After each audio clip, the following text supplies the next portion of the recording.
forward in our fight for civil rights. But we also know that we have a lot more to do. We deserve and expect justice and fairness in our court system. And people say to me, this system is too entrenched, it's too complex, you can't possibly change it. Well, I don't buy that. I took on the NRA when we passed significant gun control legislation in our state legislature 2 years ago. We are a leader nationally in our gun safety laws.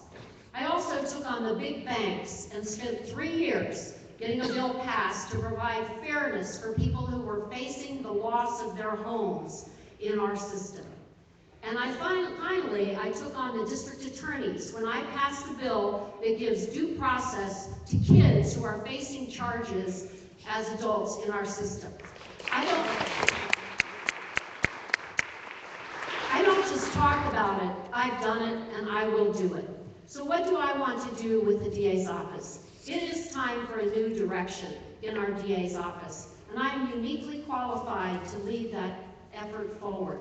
I have prosecuted the law, I have supervised and trained the lawyers, and I have made the law. There is no one else in this race that can say that. And my goals are to, first and foremost, address this issue of the tension and unrest between law enforcement and our police department community. Secondly, we must improve our juvenile justice system so we are not jailing so many kids. And we must address mass incarceration of particularly people of color in our system. And fourth, I will prioritize crimes that put our families at risk. With your support, I will be the district attorney that will bring justice for all. Thank you.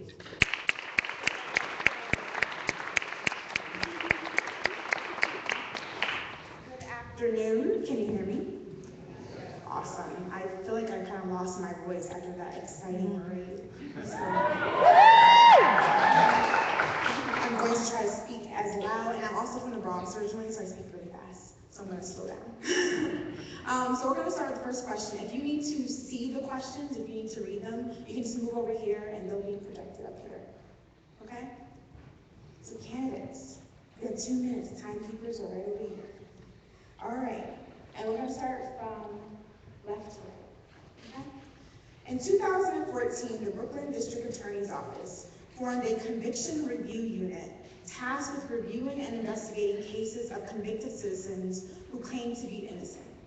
In just under 2 years, it has exonerated 17 people who were wrongfully convicted of crimes they did not commit.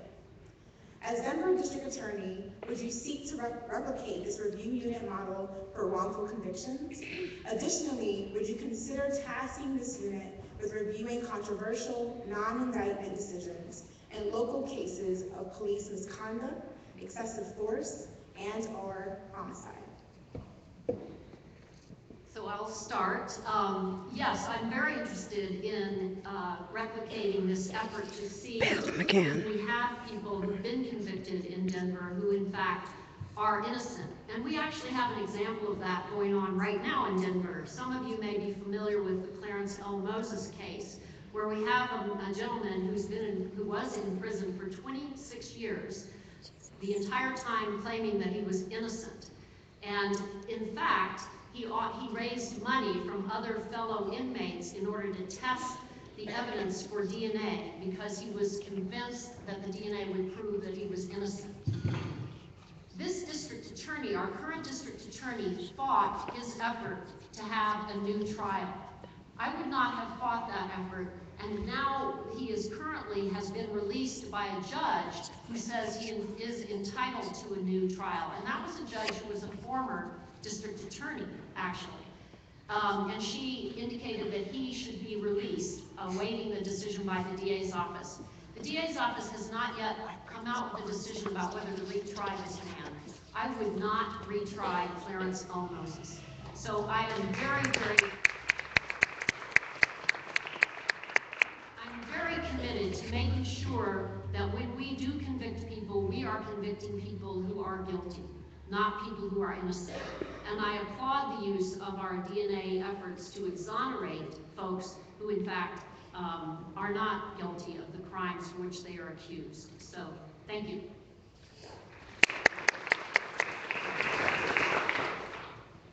The worst thing a DA could do is keep someone in prison who's innocent. And that means you need to have a robust unit and opportunity to investigate post-conviction remedies. Because not only is it unjust to that person, but that means you have another perpetrator out there. And that is a danger to all of us. So absolutely, we need a program, a DA's office that will embrace and welcome, where it's justified, the reviews of convictions to make sure we are not keeping innocent people in prison. And like the Clarence Moses L case, I also would not seek a retrial in that case where the evidence is so strong to doubt his guilt. And you actually had someone else come forward and acknowledge to engaging in the conduct in question. But there's also, we need to use best practices to make sure we're not convicting the innocent to begin with. And the New Yorker just had a lengthy article about how flawed witness ID can be.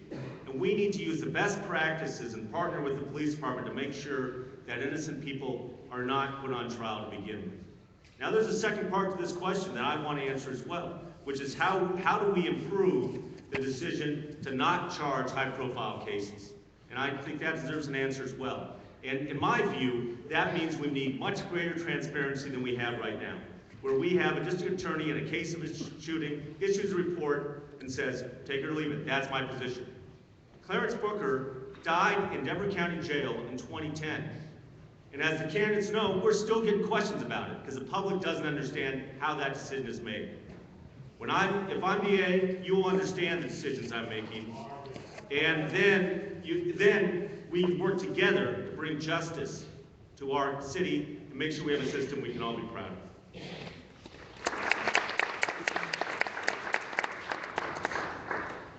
This is a critical issue, and it's one that you have to understand when you're sitting in our position as Ms. Morgan and I are as district attorneys. What does it mean to have a review process? It means that you review the case, you review the transcripts, you review the files, you review the transcripts from the original investigation, and you make a determination as to whether or not somebody is guilty or not guilty, or whether or not you can prove that case beyond a reasonable doubt. I've been following what they've done in Brooklyn. I think it's a great idea. Denver's already been doing that with DNA cases through the Denver Justice Project, which was a collaboration with the Attorney General's office to review cases through DNA to make sure we're convicting the right folks. That process can easily be extended. But it's important to understand with regard to Moses L. is that I can't tell you sitting here whether I would retry Moses L. or not, and I'll tell you why. Because I have not reviewed the case. I haven't looked at the file, I haven't read the transcripts, and I haven't met the victim. And that is what you have to do. When we talk about reviewing controversial cases, that's what the review is. It's not hearing it in the newspaper, then making an opinion about it or a decision about it. It's going through the tough work and doing it. Now, the second part of this question is reviewing controversial cases. I'm in favor of a public fact-finding review when anyone dies at the hands of police. That means if I don't file charges in that case, we are going to have a public fact-finding review in a public forum, and people are going to be able to ask questions, why didn't that happen? And that's what I'm committed to bringing to Denver.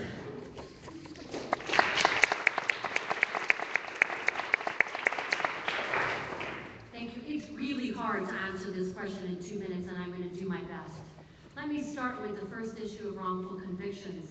As Kenneth said, we in fact had a program in our office that was grant funded that looked at DNA evidence in cases, and people could submit cases where they felt that they were wrongfully accused and later convicted, and we would test those within a certain guidelines that we had.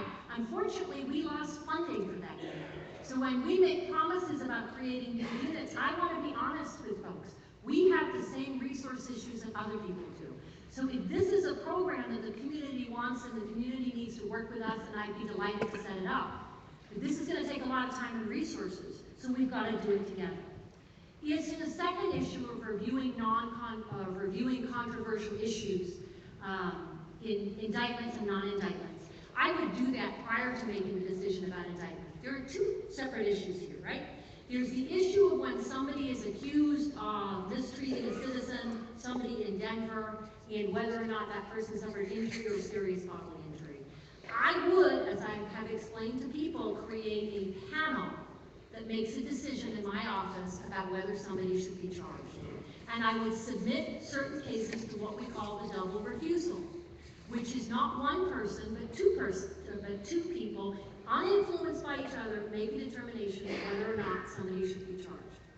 There is also a place for independent review prior to a decision being made on the issue of police shootings. We have lost your trust. That's why you're here. We need to make the decision, but we also need eyes that people understand are not beholden to anybody.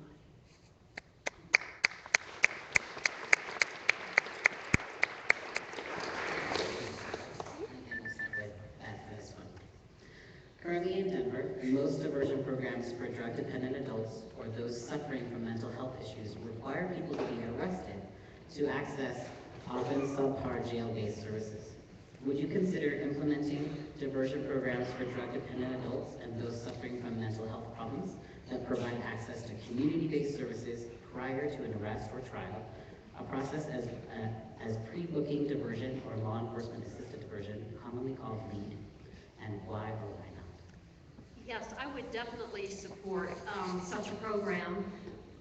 One of the most troubling things about our criminal justice system currently is that we've become a repository for people with substance abuse addictions and mental health problems. And that is not the appropriate role for jails.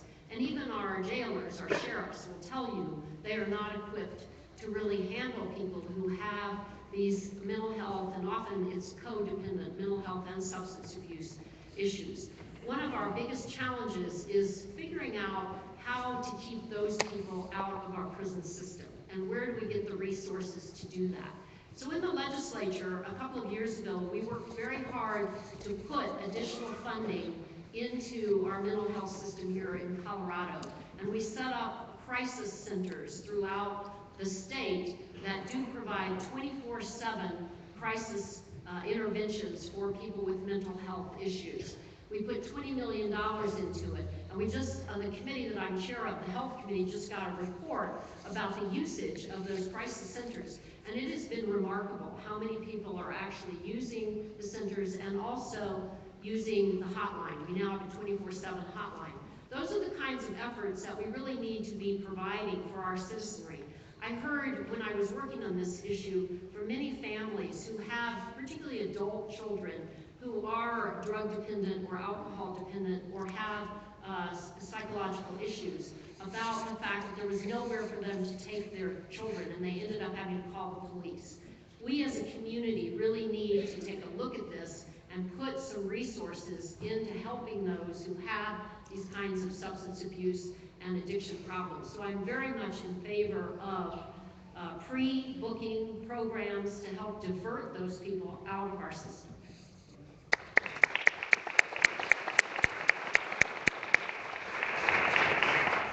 For far too long, this country has tried to wrest its way out of drugs, addictions. For far too long, we've tried to wrest our way out of people with mental health problems and put them not in hospitals, but put them in jails. And that has to change. And that's one of the reasons why I'm running. That has to change. And one wonderful tool is LEAD programs, where with the right cases, those officers are trained on how to handle people with mental health, with substance abuse, and get them out of the criminal justice system and into a treatment program. That's what we need to do. And that will save us money, and that will make us a better moral society.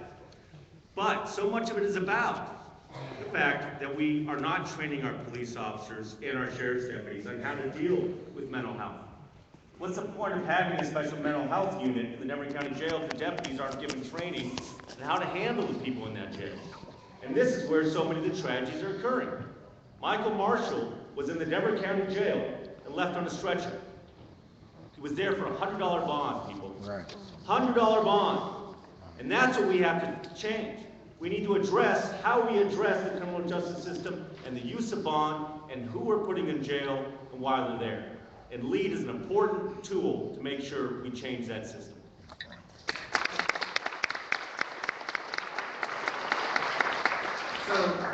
So this is something I believe I read that the Longmont Police Department has started doing, diverting people before the booking process, and I think it's absolutely critical. Here's the thing that I would want to make sure. I would want to make sure that those folks who are suffering from mental illness, who are suffering from addiction, who don't belong in jail, and make no mistake, the Denver County Jail is the #1 mental health facility in the city and county of Denver. That's because we have not put in place structures for people to go. And that's wrong. And before we start making these critical decisions about taking people out of the booking process and putting them somewhere, we have to commit. And the time is now, and you can make, I will absolutely use this as a bully pulpit to make sure people are doing what has to be done in order for us to make this decision, release them out into the community, to make sure that they have the support that they need when they get out. Because that's been the problem. We're releasing a lot of folks right now with the Denver bond process, and we're going to talk about that, with very little to no support. And that's just wrong, because these are the people who need it the most. And yet, as a community, we look to the DA's office and say, well, let them out, let them out. And I'm going to say, absolutely let them out. And now let's see what we can all do together to make sure they have the support so they don't come back.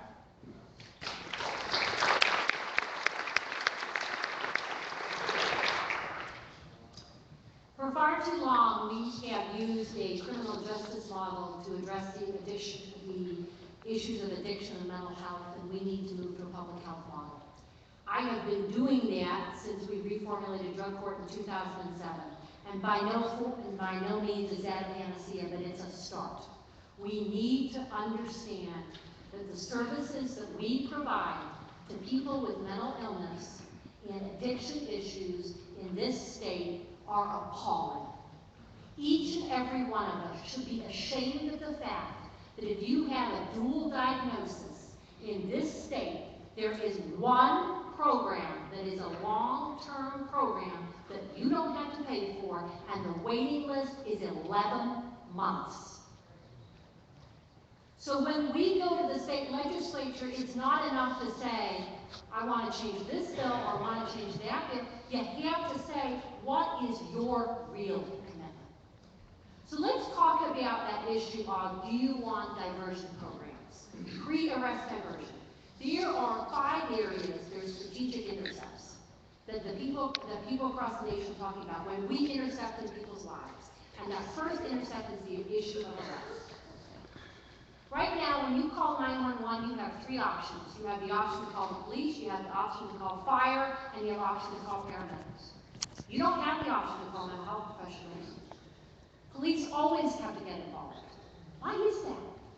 Because it's the way we've always done it. We can do it differently and we can do it better. So yes, do I support officers being able to take somebody pre-charging to a facility? Absolutely.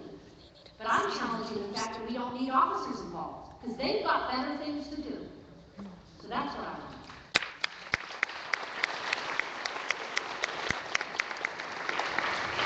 As we move into the next question, we're going to start from right to left, and then I'll keep it exciting later on for all of us. So the next question is, in the Black Lives Matter movement in Denver and across the country, millions are using Michelle Alexander's book, The New Jim Crow, to understand the role racism plays in mass incarceration and to reimagine the criminal justice system. How do you intend to address structural racism within the justice system in relation to mass incarceration? Again, we're emphasizing structural racism. How do you intend to address this? Thank you. I will admit that I talked to Bianca beforehand and said our homework was to read the book, and I am not a great fan of homework. But I don't know that I have more enjoyed a book talking about this issue ever. Or maybe I said it, I'm sorry. But I really did. So let's talk about structural racism. The first thing we have to do is our office has to reflect the community, right? Because if we don't reflect the community, if we are not within our office talking to people who have different life experiences, we are not going to succeed. We also have, and I do have a quote that I want to read, that talks about what our response should be to people involved in the criminal justice system. And what it says is, we could choose to be a nation that extends care, compassion, and concern to those who are locked up, or locked out, or headed for prison before they are old enough to vote. We could seek for them the same opportunities we seek for our own children, and we could treat them like one of us. Or we can choose to be a nation that shames and blames its most vulnerable, affixes badges of dishonor, and relegates them to permanent second-class status for life. We have to understand that when people come into our system, we have the opportunity to give them a life, and to support them, and give them the resources that they need, or we have the opportunity to condemn them to being second-class citizens. So how does that change? It means education. It means looking deeply within ourselves and understanding who is in our system, why they are there, and educating the people that work with them.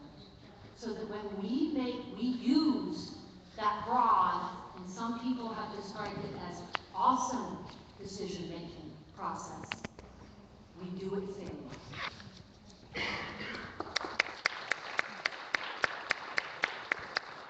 Well, the number one thing is you have to keep politics out of the Denver DA's office.